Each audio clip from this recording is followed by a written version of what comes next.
আমার আল্লাহ পাক রব্বুল আলামিন আদম আলাইহিস সালাম থেকে নিয়া হযরত ঈসা আলাইহিস সালাম পর্যন্ত যত নবী রাসূলগণ এই জমিনের মধ্যে আমার আল্লাহ পাক রব্বুল আলামিন প্রেরণ করলেন গো, আমার আল্লাহ পাক রব্বুল আলামিন কোন নবী রাসূলগণকে কুরআনুল কারীম 30 পারা দান করেন নাই।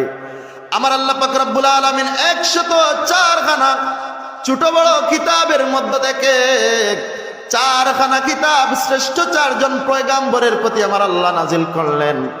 তাওরাত নাজিল করেছেন হযরত মূসা আলাইহিস সালামের প্রতি, ইনজিল নাজিল করেছেন হযরত ঈসা আলাইহিস সালামের প্রতি, জাবুর নাজিল করেছেন হযরত দাউদ আলাইহিস সালামের প্রতি, আর 30 পারা কোরআন সর্বশ্রেষ্ঠ কিতাব নাজিল করেছেন আপনার আমার শ্রেষ্ঠ নবী মুহাম্মদুর রাসূলুল্লাহর প্রতি। বলি না সুবহানাল্লাহ।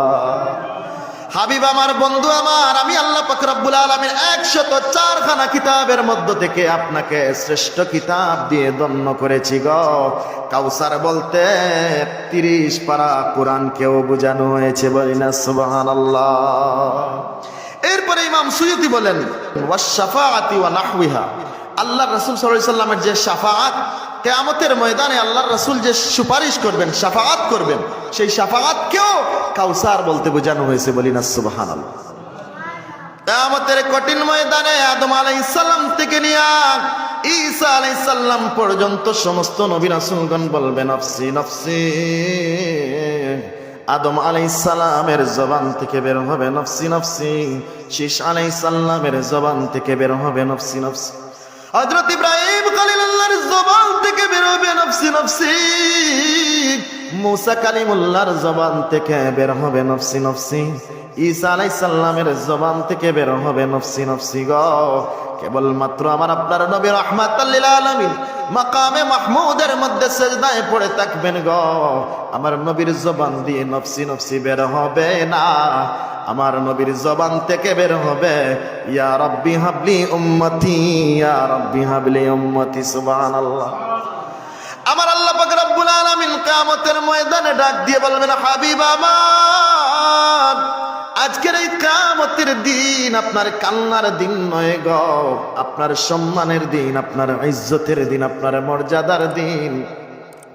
আমি আল্লাহ পাক রব্বুল আলামিন যদি ইচ্ছা করতাম সমস্ত মানুষদেরকে 2 ভাগ করে নিতাম, এক ভাগকে জান্নাতি আমি আল্লাহ তাদেরকে ঘোষণা করে দিতাম, আরেক ভাগকে জাহান্নামী বলে আমি আল্লাহ ঘোষণা করে দিতাম। জান্নাতীদেরকে জান্নাতে দিয়ে দিতাম, জাহান্নামীদেরকে জাহান্নামের মধ্যে দিয়ে দিতাম। কিন্তু গো হাবিব, বন্ধু আমার, আমি আল্লাহ পাক রব্বুল আলামিন বিশাল হাসরের কঠিন ময়দানে মিজানের পাল্লাটাকে টাঙ্গাইলাম আপনি রাহমাতাল লিল আলামিনের সম্মান ইজ্জতকে বাড়িয়ে দেওয়ার জন্য। হাসরের ময়দানে আমি আল্লাহ রাব্বুল আলামিন মিজানের পাল্লাকে টাঙ্গাইয়া দিলাম। সুবহানাল্লাহ।